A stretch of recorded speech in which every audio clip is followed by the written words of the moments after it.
Hello everyone, welcome back to Vidyalaya. इस video में बात करेंगे स्केलर ट्रिपल प्रोडक्ट पर। ठीक है, तो आज हमारा टॉपिक जो है वो है scalar triple product.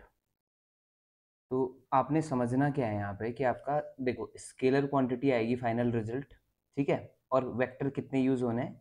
3 vectors use होने हैं। फॉर एग्जांपल हमें ए, बी और सी अगर हम यूज करते हैं तो हमें इन तीनों को इस तरह से कंपोज करना है कि फाइनल रिजल्ट क्या है, स्केलर आए। ठीक, तो इन तीनों को किस तरह से कर सकते हैं कंपोज? वो देखिए, ए डॉट बी क्रॉस सी, ये आपका हो गया स्केलर ट्रिपल प्रोडक्ट हो गया। और इसको डिनोट कैसे किया जाता है? आप एक स्क्वायर ब्रैकेट बनाएंगे जिसमें आपका थोड़ी सी डिस्टेंस पर इस तरह से ए बी सी लिख देंगे, तो ये आपका क्या बन जाएगा? स्केलर ट्रिपल प्रोडक्ट है ये। क्लियर? ये नोटेशन हो गया इसका। अगर कहीं पे भी आपसे इस तरह से लिखा हुआ है, ये लिखा हुआ है और बोला नहीं है कि आपका स्केलर ट्रिपल प्रोडक्ट, तो बोलने की जरूरत है भी नहीं। क्यों? क्योंकि ये खुद में किसको डिनोट करता है? स्केलर ट्रिपल प्रोडक्ट को डिनोट करता है। क्लियर है इतना? ठीक, तो स्केलर ट्रिपल प्रोडक्ट क्या है? 3 वेक्टर्स का प्रोडक्ट इस तरह से आएगा कि फाइनल रिजल्ट जो आएगा उसका वो क्या आएगा? एक स्केलर क्वांटिटी आएगी। करेक्ट?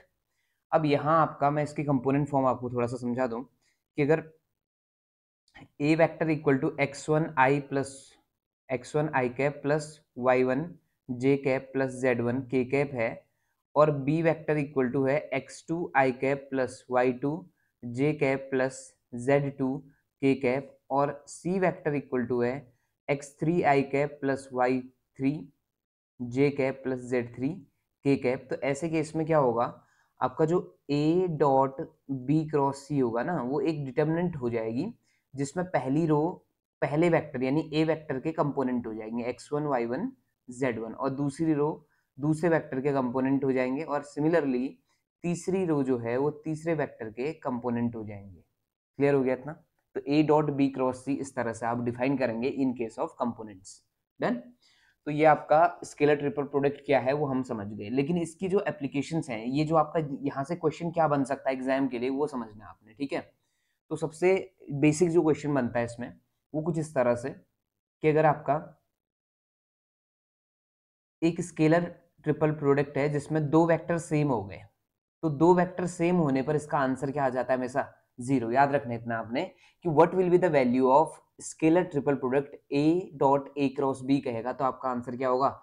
जीरो होगा। क्लियर है? दो वेक्टर अगर सेम हो गए तो वैल्यू क्या हो जाएगी? जीरो हो जाएगी। दूसरा, अगर आपसे पूछ दे कि A vector is parallel to B vector, then what will be the value of A B and C, यानी स्केलर ट्रिपल की वैल्यू उस टाइम भी क्या हो जाती है? जीरो हो जाती है। कब? जब आपका दो वेक्टर पैरेलल होंगे, एनी टू वेक्टर इनमें से अगर पैरेलल हैं तब भी वैल्यू क्या हो जाएगी? इसकी जीरो हो जाएगी। और अगर कोई दो वेक्टर सेम हो गए तब तो वैल्यू जीरो होनी चाहिए उसकी, इसमें कोई प्रॉब्लम नहीं है। दूसरा ये समझ सकते हैं, देखो इसको कैसे समझना है, ये समझना, अगर ए पैरेलल है बी के तो इसका मतलब ये हुआ कहीं ना कहीं B can be written as lambda times of A. ये तो तय है कि अगर आपका वेक्टर, अगर दो वेक्टर जो है अगर पैरेलल होते ना, तो इसका मतलब होता है कि आपका पहला वेक्टर या दूसरा वेक्टर आपका फाइंड किया जा सकता है पहले वेक्टर की मदद से, यानी some lambda multiples of first vector will be the second vector. ठीक है, तो ऐसे केस में आपने इस तरह से डिफाइन करना है। अब देखो ए बी सी की वैल्यू क्या हो जाती है? इसके अकॉर्डिंग वैल्यू हो जाती ए डॉट बी क्रॉस सी हो जाती, और बी की वैल्यू क्या पुट करते हैं हम वापस? लैम्डा ए, और lambda is a scalar, lambda आप बाहर लिख सकते हैं, और बाहर लिखते ही अंदर आपकी चीज क्या आ जाती? ए डॉट ए क्रॉस सी आ जाती, क्योंकि आपका बी की जगह में क्या लिखने वाला था? लैम्डा ए, लैम्डा बाहर लिख चुका था। देखो फिर से आपका इस स्केलर ट्रिपल प्रोडक्ट में दो वेक्टर सेम हो गए तो वैल्यू क्या हो जाएगी? जीरो। तो ये रीजन ये है इसका जीरो होने का। ठीक है, यहाँ तक समझ आ गया होगा? क्लियर? अब एक चीज और आपने समझनी है कि आपका स्केलर ट्रिपल प्रोडक्ट में आप साइकिल, अगर साइक्लिक परमुटेशन करते हैं ना, तो वैल्यू सेम रहती है, यानी कि कोई कंफ्यूजन नहीं होने वाला है। जैसे देखना जरा,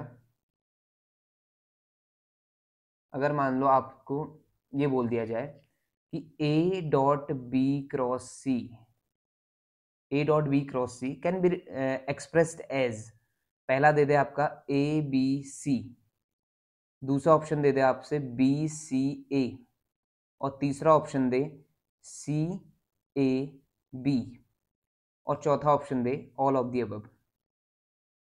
ठीक है, ऑल ऑफ द अबव। तो इस तरह का क्वेश्चन दे आपका यानी इस स्केलर ट्रिपल प्रोडक्ट को और कैसे कैसे लिख सकते हैं। तो पहला ऑप्शन ये है, दूसरा ये है, तीसरा ये है और चौथा ये है।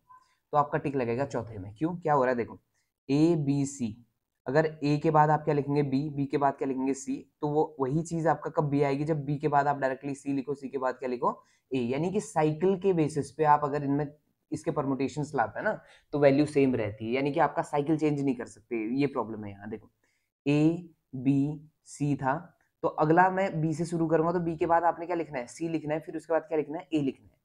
क्लियर है इतना? तो साइक्लिक परमुटेशन में इसकी वैल्यू क्या रहती है, सेम रहती है। तो एक इंपॉर्टेंट क्वेश्चन यहाँ से भी बनता है। ठीक है, तो इसमें क्वेश्चन आपका सॉल्व करने वाले इतने तरह के नहीं बनेंगे, लेकिन यहाँ क्वेश्चन जो है इसी तरह के, इसके कुछ प्रॉपर्टीज से रिलेटेड आपके क्वेश्चन बन जाएंगे। ठीक, अब अगर सपोज करो ए वेक्टर, बी वेक्टर और सी वेक्टर जो है, तीन वेक्टर है और ये कोप्लेनर है। कोप्लेनर का मतलब है एक ही प्लेन में लाई करते हैं। तो ऐसे केस में ना अगर आपको शो करना हो कि these three vectors are coplanar, then you should show a dot b cross c equal to क्या, जीरो, या simply scalar triple product of these three vectors equal to zero in any sense, यानी कि किसी भी order में आप करेंगे तो आंसर वही आएगा, क्या, जीरो आएगा, क्योंकि ये तीनों क्या है, कोप्लेनर है। इतना समझ लें। और दूसरा एक चीज और, अगर आपके पास चार पॉइंट है ए बी सी डी, आपको प्रूफ करना हो कि आपका ये चार के चार जो पॉइंट हैं वो बेसिकली क्या है, कोप्लेनर हैं, तो आप क्या करो, इन चार पॉइंट को मिलाकर, यानी कि इन चार पॉइंट की मदद से तीन वेक्टर बना लो। जैसे मैंने बना लिया ए बी वेक्टर बना लिया एक, ठीक है, दूसरा मैंने बना लिया मान लो ए सी वेक्टर, तीसरा बना लिया मैंने ए डी वेक्टर। तो मैं क्या करूंगा, इन तीन वेक्टर्स का स्केलर ट्रिपल प्रोडक्ट निकालूंगा और उसकी वैल्यू कितनी आनी चाहिए, जीरो आनी चाहिए। कब, जब ये जो पॉइंट्स हैं ये क्या होंगे, कोप्लेनर होंगे। इतना समझ जाना, यानी ये समझ जाओ कि आपका अगर किसी चीज को कोप्लेनर दिखाना है आपने, किसी चीज को, मतलब यहाँ है किन्हीं वेक्टर्स को अगर कोप्लेनर शो करना है तो उनका स्केलर ट्रिपल प्रोडक्ट क्या आना चाहिए, जीरो आना चाहिए। जैसे ए बी वैक्टर, फिर ए सी वैक्टर और ए डी वैक्टर, इन तीनों का स्केलर प्रोडक्ट क्या आएगा, जीरो आएगा। कब, जब ये चार पॉइंट्स क्या होंगे, कोप्लेनर होंगे। तो यहाँ से दो तरह के क्वेश्चन आप बना सकते हैं। पहला, आपको डायरेक्टली वेक्टर दिए होंगे, तीन वेक्टर, कहेगा show that these three vectors, या आपको check whether these three vectors are coplanar और नॉट, इस तरह की कंडीशन होगी तो आपको स्केलर ट्रिपल प्रोडक्ट को जीरो प्रूव कर देना है। दूसरा, चार पॉइंट दिए होंगे और उसमें चेक करना होगा कि आपका ये कोप्लेनर है नहीं है, तो उनकी मदद से तीन आप क्या बना लो, वेक्टर बना लो और उसका क्या कर लो, स्केलर ट्रिपल प्रोडक्ट को जीरो प्रूव कर दो, तो प्रूव हो जाएगा कि ये चार पॉइंट्स क्या है, कोप्लेनर है। करेक्ट इतना? चलो यहाँ तक आपको समझ आ गया। अब इसमें एक और इसकी प्रॉपर्टी है कि अगर कहीं पे आप क्या कर देते हैं, टेट्राहेड्रन, टेट्राहेड्रन मतलब कुछ इस तरह का शेप,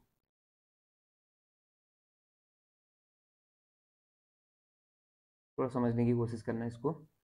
ठीक है, मैं बनाने की कोशिश करता हूँ। देखो जरा, एक, दो, तीन और ये चार, इस तरह से।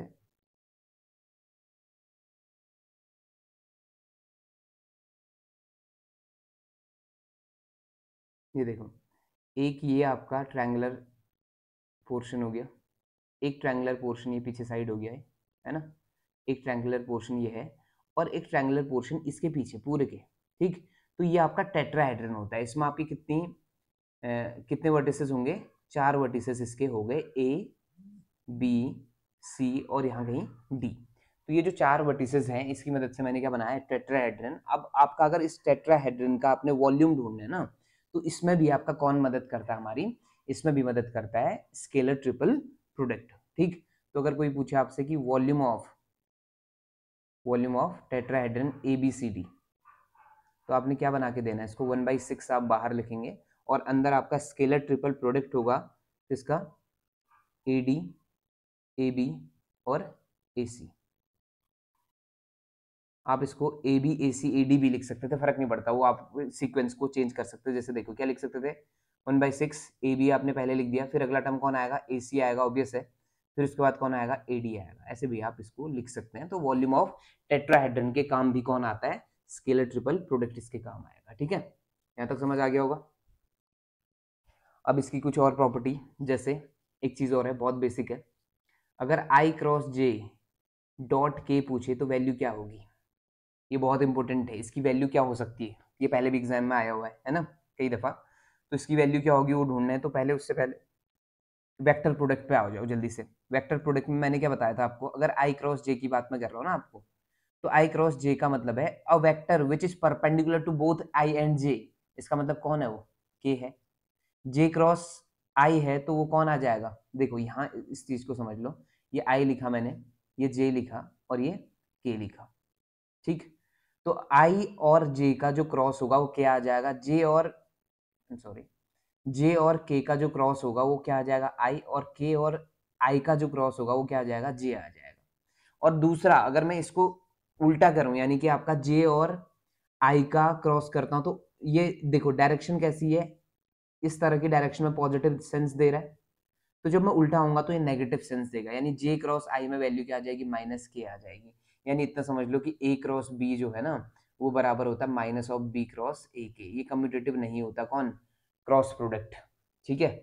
तो यहाँ देखो ये जो क्वेश्चन था उस पर आ जाओ वापस, आई क्रॉस जे क्या आ जाएगा के, तो ये बन जाएगा के डॉट के, और के कैसा है, यूनिट वेक्टर है, और दूसरा के भी यूनिट वेक्टर, तो इसकी वैल्यू क्या आ जाएगी, इसकी वैल्यू आ जाएगी 1। क्यों, इनका मैग्नीट्यूड तो 1 है और इनके बीच का एंगल कितना है 0, और cos 0 कितना होता है 1 होता है, तो इसका ओवरऑल आंसर क्या आएगा 1 आएगा। ये चीज आपका समझ लेना, ये इंपोर्टेंट क्वेश्चन में से एक है, ठीक है। और इसी से देखो आई क्रॉस जे कितना है के है, ऐसे जे क्रॉस के करोगे तो क्या आएगा आई आएगा, और के क्रॉस आई करोगे तो क्या आएगा जे आएगा। ये चीज आप समझ गए होंगे मेरे ख्याल से, ठीक, क्लियर है यहाँ तक। चलो ये चीज आपका क्लियर होगी। एक चीज और समझनी है आपने, अगर कहीं पे इस तरह की सिचुएशन हो,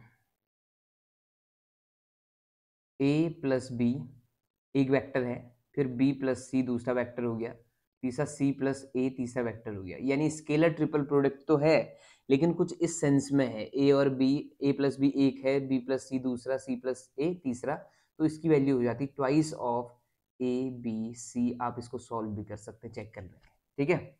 दूसरा एक चीज और है, एक प्रॉपर्टी और हमारे पास, अगर आपको कहीं पे इस तरह से दिखाई दे ए क्रॉस बी पहला वेक्टर, बी क्रॉस सी दूसरा वेक्टर, सी क्रॉस ए तीसरा वेक्टर, तो आप इसको सिंपली लिख सकते हैं scalar triple product A B C का होल स्क्वायर, ठीक। तो ये आपके कहीं हेल्प करेगा, और कहीं तो आपका ये डायरेक्टली क्वेश्चन भी बनाएगा कि इसकी वैल्यू क्या होती है, नीचे ऑप्शंस दिए होंगे आपको, तो इस तरह से आप कर सकते हैं। और तीसरा, अगर आपको ये दिया हुआ ए माइनस बी और बी माइनस सी, सी माइनस ए, तो इसकी वैल्यू बिना टेंशन लिए 0 हो जाएगी, ठीक है, इतना समझ जाना, ठीक, क्लियर हो गया इतना। तो ये हमारी कुछ प्रॉपर्टीज थी, ये आपकी हेल्प करेंगे उस चीज में, ठीक है। चलिए जी यहाँ तक क्लियर हो गया है। अब एक चीज और, अब मैं बात कर रहा हूँ वेक्टर ट्रिपल प्रोडक्ट की, तो छोटा सा कॉन्सेप्ट है, यहीं पे क्लोज करते हैं इसको, वेक्टर ट्रिपल प्रोडक्ट। तो वेक्टर ट्रिपल प्रोडक्ट क्या होना चाहिए आपको समझ आ गया होगा, 3 वेक्टर्स में फिर उठाऊंगा, लेकिन इस बार मुझे जो रिजल्टेंट चाहिए, फाइनल रिजल्ट चाहिए, वो कैसी क्वांटिटी चाहिए, वेक्टर क्वांटिटी।